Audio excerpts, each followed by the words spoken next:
Hello friends, welcome. In the previous video, I discussed why the cargo securing manual or what all regulations require a ship to have a cargo securing manual. Now in this video, I will discuss the guidelines for the preparation of the cargo securing manual as per MSC Circular 1353. Let's get started. So here is the circular, starting with the preamble, and as discussed in the previous video, SOLAS chapter 6, 7 and Code of Safe Practice for the Cargo Stowage and Securing, the CSS code, requires ship to have a cargo securing manual which must be approved by the administration. The cargo securing manual is required on all types of ships other than solid and liquid bulk cargos. Thus, general cargo ships, container ships which are actually carrying a cargo in a unit form are required to have this cargo securing manual. Further, it says that the purpose of these guidelines is to ensure that there is a uniform approach to the preparation of cargo securing manual, their layout and content. Administration may continue to accept cargo securing manual which has been drafted earlier. However, it should satisfy the requirement of these guidelines.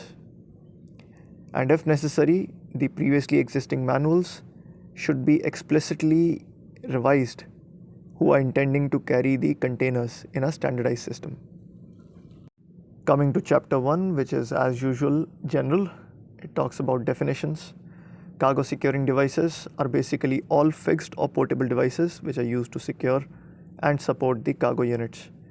Maximum securing load I have already discussed in the previous video, which is basically safe working load of the securing devices, except it has a certain requirement as per the CSS code. Then there are standardized cargoes, semi-standardized cargoes, non-standardized cargoes.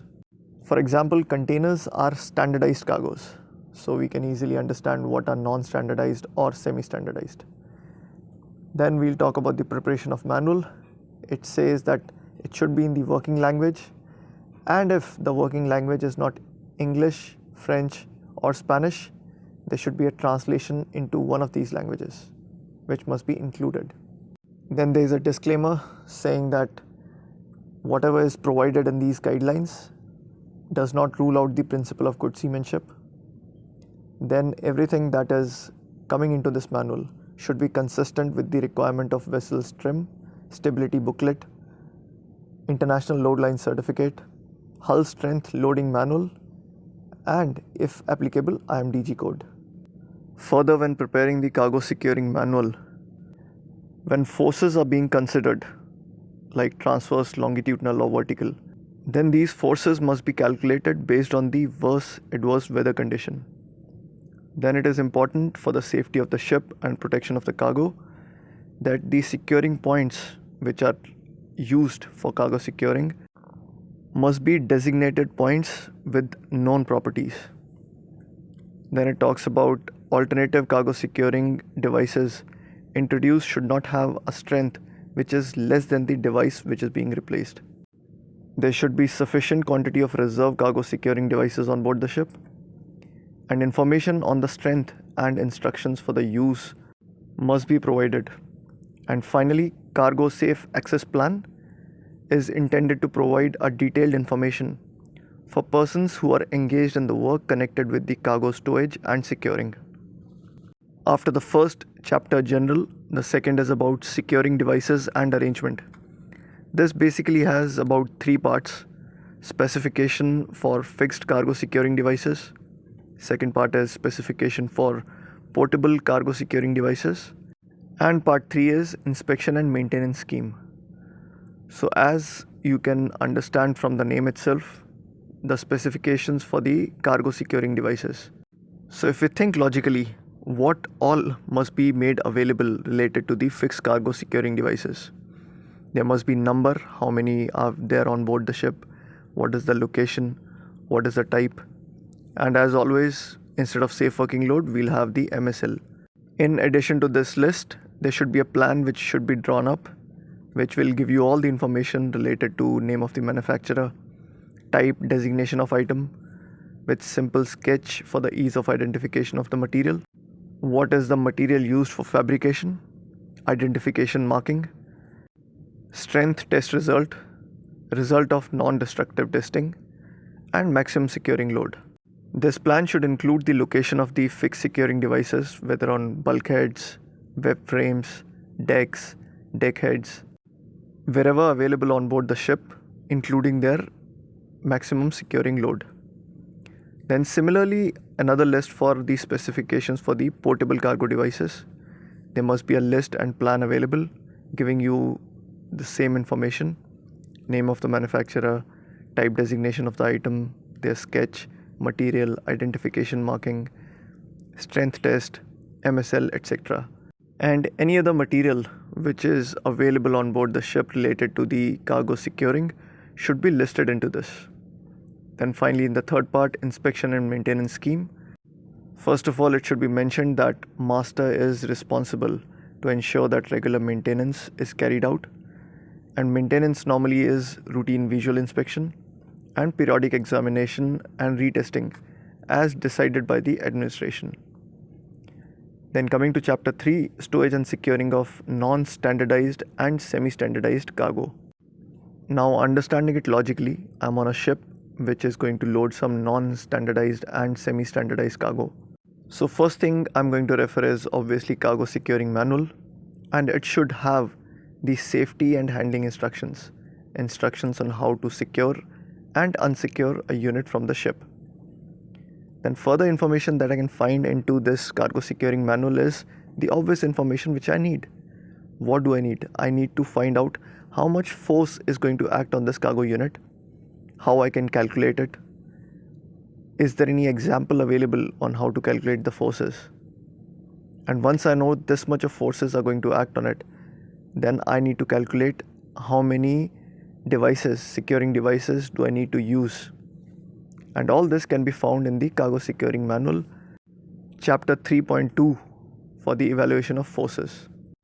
It is advised as per the circular that cargo securing manual should convert the calculation method into a form which is suitable for a particular ship. And also these days we have a lot of electronic system being used.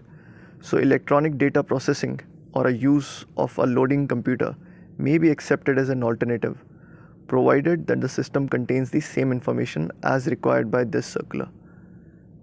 Then further, application of portable securing devices on various cargo units, vehicles and stowage block. Again, it draws the attention of the master on how to correctly use all the equipments which are available on board the ship. Further, master is advised that when he is considering what all portable securing devices must be used, he should consider the factors like duration of voyage, geographical area of the voyage, sea condition that he may expect, dimension, design and characteristic of the ship, expected static and dynamic forces during the voyage, type and packaging of cargo units including vehicles, intended stowage pattern of the cargo unit including vehicles, mass and dimension of the cargo unit and vehicles. The subchapters also describe application of portable cargo securing devices as to total number of lashings and allowable lashing angles. Then in same chapter 3, there is supplementary requirement for the Ro-Ro ships that the manual should contain sketches showing layout of the fixed securing devices with the identification of MSL, which is nothing new, which was already there in the previous chapter and requirements. Additionally, there is a small mention of bulk carriers, that if a bulk carrier is carrying a cargo unit which falls under the scope of chapter 6 and 7 regulation 5 of SOLAS, then the cargo should be stored and secured in accordance with the cargo securing manual, which is approved by the administration. Coming to chapter 4, securing and stowage of containers and other standardized cargo. This chapter starts with the safety instructions on how to handle the securing devices and other safety instructions related to the securing and unsecuring of containers and other standardized cargoes. For example, on container ships, there is a requirement of basic understandable plan which should provide longitudinal athwart ship view of the underdeck and on-deck stowage. If there is an alternative stowage pattern for containers of different dimension, that must be included in this plan. Maximum stack masses, permissible vertical sequence of masses in stack, maximum stack height with respect to approved sight lines, application of securing devices, using suitable symbols. Then there is another part which gives you information about the other allowable storage pattern. And before they give you all this information, there is a warning regarding the possible consequence from misuse of securing devices or misinterpretation of the instructions. Then next it talks about the forces which are acting on the cargo units. In this chapter, expected forces, their calculations, and how we can reduce that, with special reference to the initial stability of the ship, providing specific information on the nominal increase of forces or acceleration with an increase of initial stability. Finally, the last chapter is chapter 5, which covers the cargo safe access plan. This plan is specifically made available on ships which are carrying containers. This is to ensure and demonstrate that people who are involved in the cargo securing operation will have safe access to various locations of the ship. This plan gives the detail and necessary information for conducting the cargo stowage and securing in a safe manner.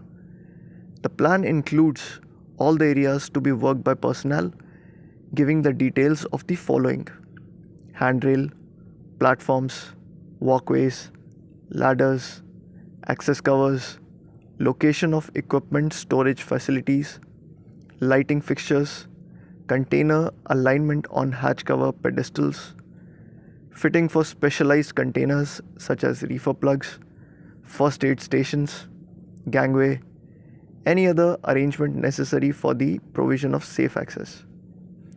For detailed guidelines, you can refer the Annex 14 of the CSS code, the code which I had discussed in the previous video. I hope you have enough information to answer any question related to cargo securing manual.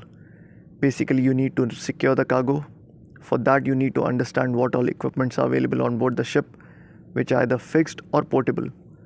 What are the maximum securing load, what material it is made of, where is it located. Then you have to understand all the different forces which are acting on the ship and on your cargo. And once you know all these forces, you can take action and plan your stowage based on what is available in the cargo securing manual. Cargo securing manual will further give you examples on how to calculate different forces, how to calculate the kinds of securing devices that you must use in different circumstances and different kinds of cargos, so that in the end you are able to do your job, take the cargo safely from one place to another, keeping the safety of the ship and your safety and the environmental safety in mind. I hope it was a useful video for you. If you have any feedback, suggestion or comment, then please do write down below.